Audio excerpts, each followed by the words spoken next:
जय जय राधा वल्लभ श्री हरिवंश। जन्माष्टमी का पर्व है। हमने इस पर्व को, जो बड़ा ही परम पावन पर्व और महामहोत्सव के रूप में जाना जाता है, श्री कृष्ण के प्राकट्य दिवस पर सभी को बहुत बहुत शुभकामनाएं। वस्तुतः प्राकट्य दिवस है क्या?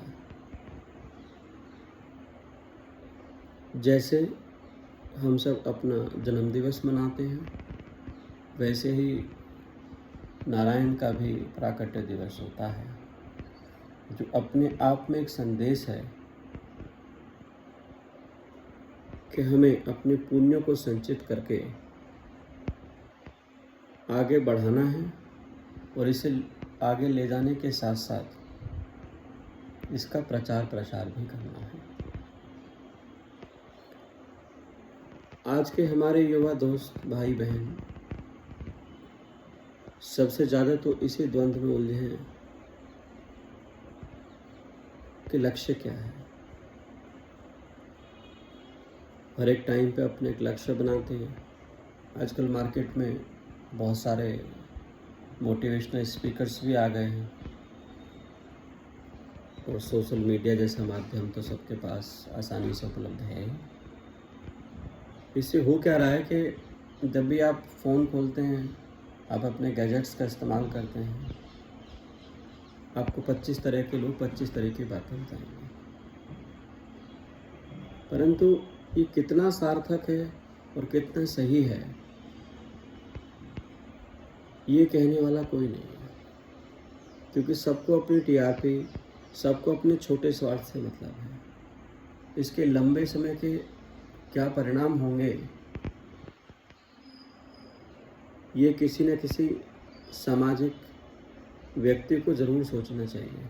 कम से कम जो अपने आप में मोटिवेशनल स्पीकर्स बने हुए हैं, उनको तो ज़रूर सोचना चाहिए।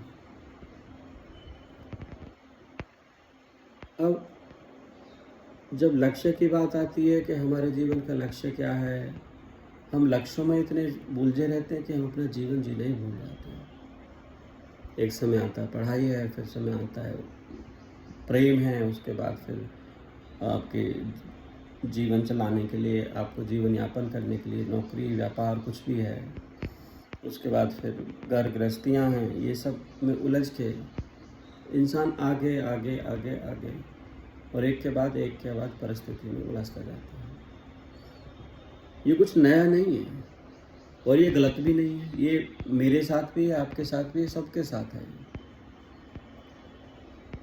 क्योंकि इस संसार का प्रादुर्भाव ही द्वंद्व से हुआ है। द्वंद्व माने अगर आपका जीवन है तो मृत्यु भी होगी, आपका लाभ है तो हानि भी होगी, हानि है तो लाभ भी होगा, अच्छा है तो बुरा भी होगा, बुरा है तो हानि होगी। माने मन है तो माया है।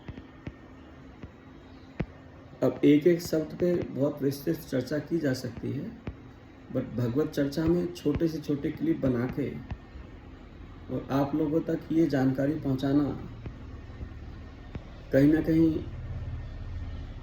अब अच्छा महसूस कराता है, जिस तरीके से आप लोग इसको समझने का प्रयास करते हैं। मैंने भी अपने छोटे से जीवन में ये महसूस किया है कि अंतोतगत्वा हम चाहते क्या है। और चाहने की बात करो तो चाहत का तो कोई अंत ही नहीं है। चाहने के लिए सबसे पहले तो चाहत को ही आपको कंट्रोल करना पड़ेगा। जैसे कि अगर कृष्ण लीला है, उसी के माध्यम से मैं प्रकरण कहूँ तो अनंत और अनादि लीलाओं में से एक लीला है शेषनाग लीला। वस्तुतः वो है क्या? जब पूरा यमुना का जल विषैला हो गया तो शेषनाग, जो कालिया नाग है, उससे सब गौएं पानी पी के ग्वाल बाल सब मरने लगे। श्री कृष्ण तो ब्रजधाम के है ही, और जहाँ कृष्ण जैसे परम परमेश्वर रहते हों उन ब्रजवासियों को चिंता क्या। तो ये बात वो जानते ही थे, बट प्रभु को तो अपनी लीला का विस्तार किसी न किसी माध्यम से करना ही होता है। एक संदेश जो इस लीला के माध्यम से समाज को पहुंचाना चाहते थे वो कहीं ना कहीं सार्थक होता देखा। कैसे? कालियानाग क्या है? वस्तुतः है कुछ वो प्राणी या कुछ जीव के रूप में उसको न देखें तो कालियानाग हमारा मन है। मन के सहस्त्रों इच्छाएं हैं। जैसे कालियानाग के सहस्त्रों फन थे और फन हैं, ऐसे ही मन में भी बहुत सहस्त्रों इच्छाएं हैं। एक से एक प्रबल इच्छा है और एक से एक प्रबल इच्छा आपका जहर उगलती है।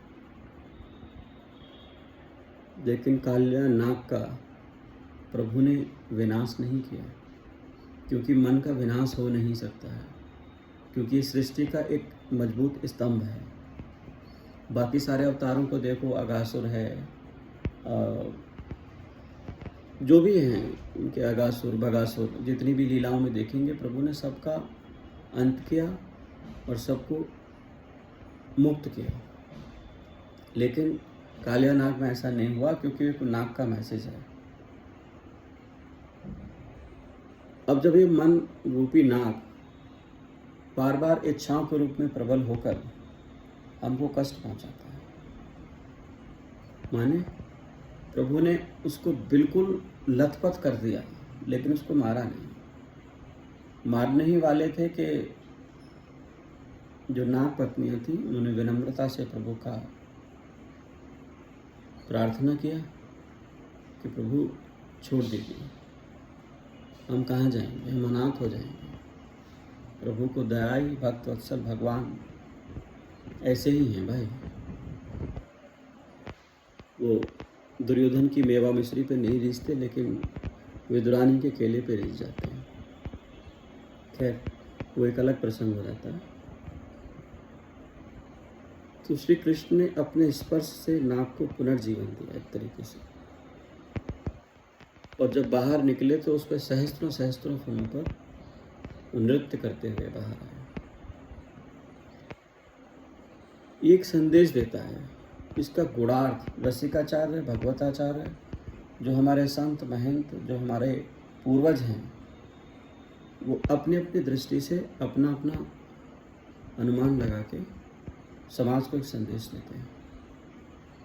जब सहस्त्रों नागों के फनों पर या सहस्त्रों फनों पर श्री कृष्ण नृत्य करते हुए बाहर आए तो उनका एक संदेश है कि भाई अगर कालिया नाग है, वो मन है, तो उससे ऊपर आप मुझे रखिए। मन से भी ऊपर जब आप मुझे रखेंगे तो आपका मन संतुलित रहेगा। माने मन से ऊपर भजन, और आप भजन करते हैं। ये मैं बार बार कहता हूँ, हर वीडियो में कहता हूँ कि भजन बहुत ज़रूरी है। चिंतन भजन मनन हमारे जीवन का आधार होना चाहिए, व्याकुलता होनी चाहिए। अब सारे काम एक तरफ रखिए, भजन सबसे ऊपर रखिए। नहीं हुई आपकी इच्छा, बहुत तो हजारों लोग तो ये बोल देते हैं मन नहीं लगता, कई बोलते हैं समझ में नहीं आता। कहाँ से आएगा? पूर्व के जन्म इतने ज़्यादा हमारे पाप हैं कि वो हमको भजन की ओर जाने तक नहीं देते, समझने तक नहीं देते। लेकिन मन है आपको इधर उधर लेकर ही जाएगा। भजन में लगाने के लिए आपको मन को एक बार तो बिल्कुल मारने जैसा करना पड़ेगा। मतलब जिसको बोलते हैं मन मार दीजिए। मन की स्थिति को आपको काबू में करके ही भजन में लगाया जा सकता है। श्री कृष्ण के एक एक लीला को अगर हम देखें तो हर लीला का अपना गुणार्थ रहस्य है। तो हमको सिर्फ इस संदर्भ में कृष्ण लीला को नहीं देखना चाहिए कि सिर्फ मनोरंजन की वस्तुएं हैं या मनोरंजन के वाक्य हैं।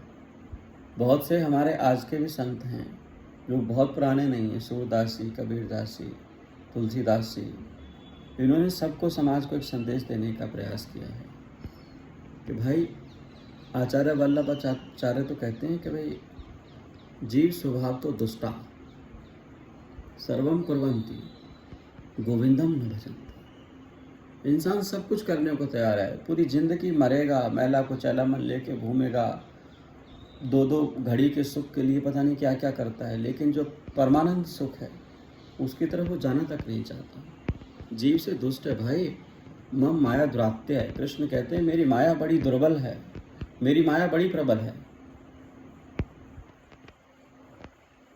माने माया मन को सही स्थान पे टिकने ही नहीं देती, इसलिए मन और माया का द्वंद्व चलता ही रहता है।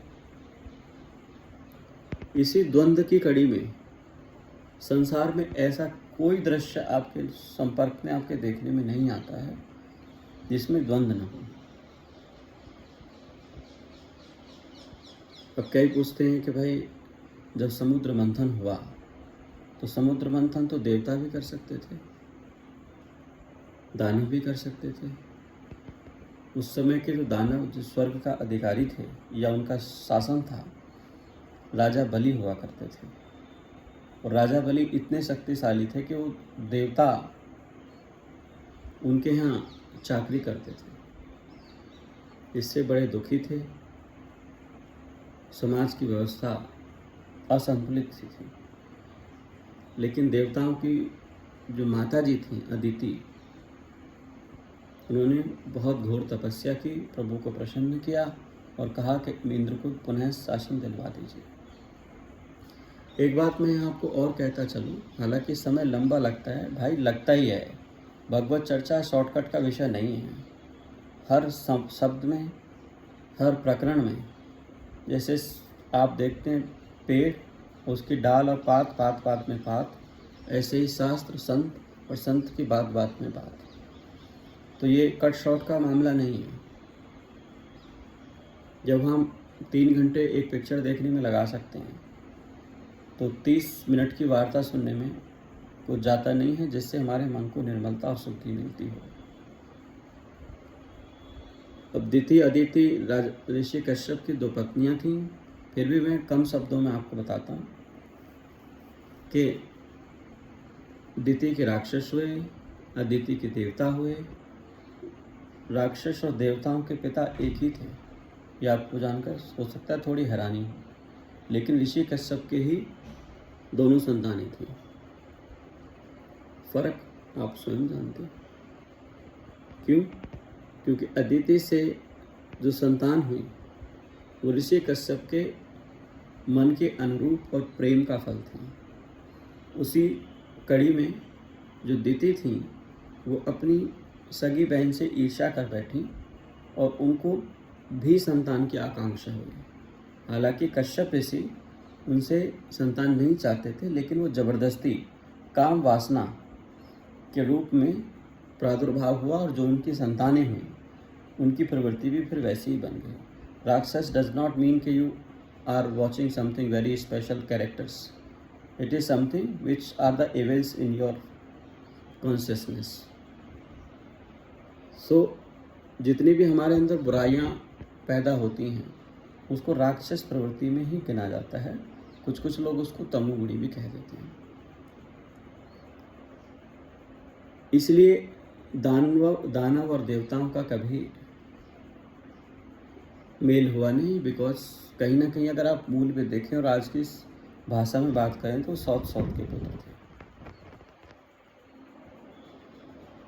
तो जब राजा बलि का शासन था, महारानी दिति चाहती थी कि इंद्र को सिंहासन मिले। प्रभु ने कहा कि समुद्र मंथन करना पड़ेगा, उससे अमृत निकलेगा, देवता अमृत पिएंगे तो अमर हो जाएंगे। हालांकि राक्षस भी अमृत के उतने ही अधिकारी थे, लेकिन प्रभु की योग माया है कि जो व्यक्ति बुरे कर्म और बुरे विचारों पर चलता है उसका पतन एक दिन निश्चित है, और जो अच्छे धर्म, पुण्य, प्रताप और प्रकृति के संतुलन के साथ चलता है, शरीर का तो देखो सबका अंत होना ही है, लेकिन आज भी आप देखेंगे शरीर चला गया और उनकी कृतियाँ उनके जो पुण्य कर्म हैं, समाज को दिया हुआ जो उनका उपकार है, हमारे संत हैं, ग्रंथ हैं, महंत हैं, मुझे नहीं लगता कि उनकी कभी मृत्यु होती है। एक भक्त कभी नहीं मरता। तो समुद्र मंथन के लिए कुछ चीज़ें आवश्यक थी। समुद्र मंथन हो कैसे? ये बड़ा विस्तृत प्रकरण है। तो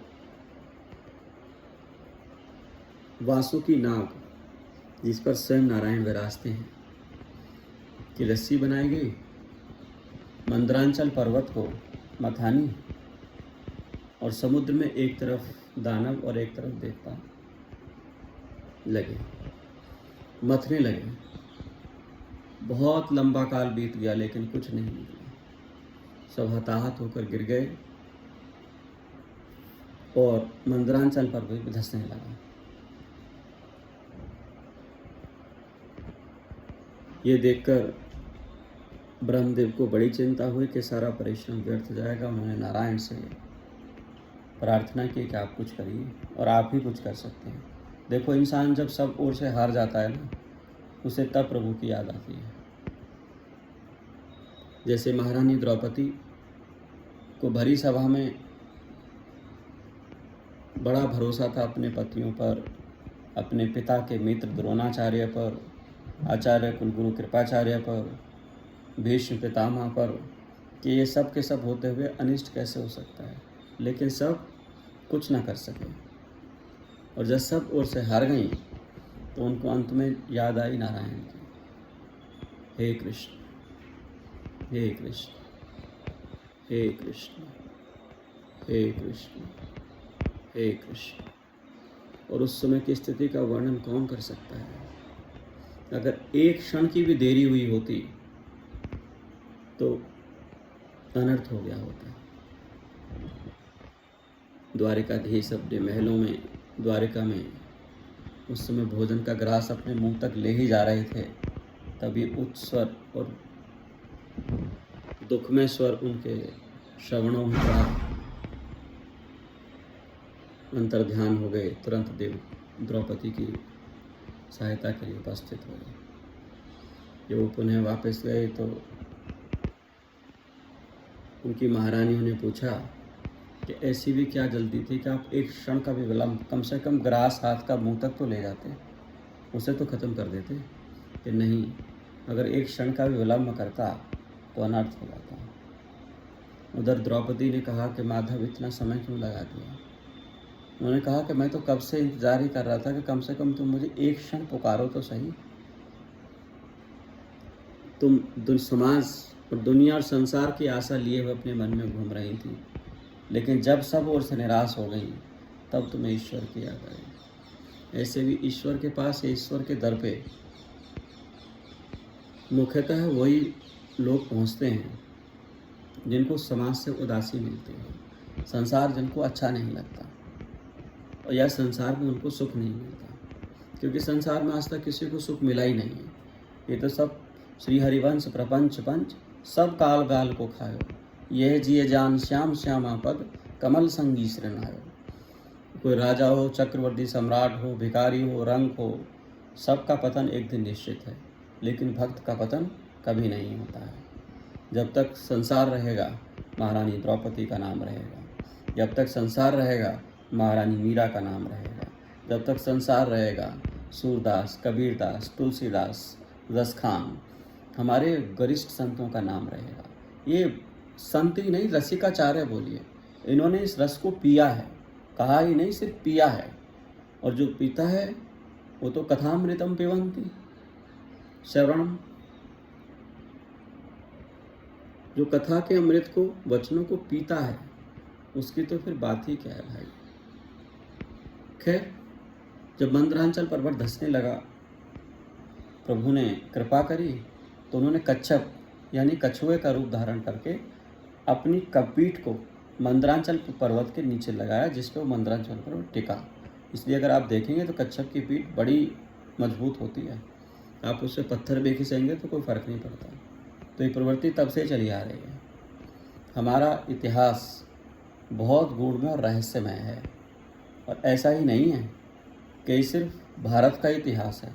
भारत में बहुत महानुभूतियाँ जन्मी हैं, इसमें कोई दो राय नहीं है। लेकिन वसुधैव कुटुंबकम होने के नाते सिर्फ भूमि का एक टुकड़ा कोई देश नहीं हो सकता है। समस्त पृथ्वी को वसुधैव कुटुंबकम का नाम दिया गया है। माने देश का नाम कुछ भी हो, व्यक्ति कोई भी हो, शासन कोई भी हो, लेकिन वसुधैव पूरी पृथ्वी एक ही है। आज भी आप जाएंगे थाईलैंड के एयरपोर्ट पर, आपको दृश्य मिलेगा जहाँ पे आपको मथानी, मंदरांचल पर्वत और वासुकी नाग से मथते हुए दैत्य और दानव का दृश्य, एक झांकी एयरपोर्ट पर ही मिल जाएगी। इंडोनेशिया में इतने बड़े बड़े भगवान राम के मंदिर हैं। मलेशिया और जो आज के समय के जो अलग अलग देश हैं, कंबोडिया, ये सब भारत की संस्कृति से जुड़े हुए हैं और यहाँ पर रामलीलाएँ, कृष्ण लीलाएँ आम बात हैं। ये दर्शाता है कि किसी न किसी एक समय पे ये सारा का सारा साम्राज्य एक ही रहा होगा, क्योंकि संस्कृति कहीं ना कहीं आप उसके देखिए कि भारत एक ऐसी भूमि है जिस पे लगभग सारे धर्म इसी भूमि पर से प्रकट हुए हैं। चाहे वो श्री राम की बात हो, श्री कृष्ण की बात हो, बौद्ध की बात हो, महावीर की बात हो, गुरु नानक की बात हो, महावीर जी की बात हो, या किसी भी बड़े संत महंत की बात हो, तो पूरी दुनिया में प्रचार प्रसार हमारे ही ग्रंथों ने, पंतों ने, महंतों ने, संतों ने किया है, चाहे उसका माध्यम कुछ भी है। गुरु नानक देव या महात्मा बौद्ध को तो हम गुरु के रूप में ही देखते हैं, महावीर जी को हम गुरु के रूप में ही देखते हैं। एक समय के पश्चात ये गुरु शिष्य प्रणाली बहुत अनादिकाल से चली आ रही है। अब इसका कनेक्शन आपको इस समुद्र मंथन से जुड़ता नजर आएगा। कैसे? जब समुद्र मंथन हुआ, और अपने शब्दों को थोड़ा कम करते हुए मैं इसको बताता हूँ कि समुद्र मंथन में उसके बाद काफ़ी मशक्क़त हुई, तो सबसे पहले निकला तो क्या निकला? विष।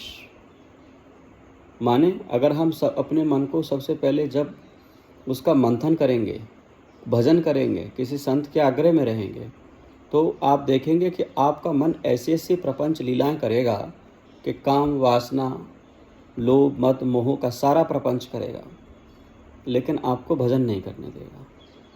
तो वो जो हमारे विकार हैं वही एक तरीके से विष है।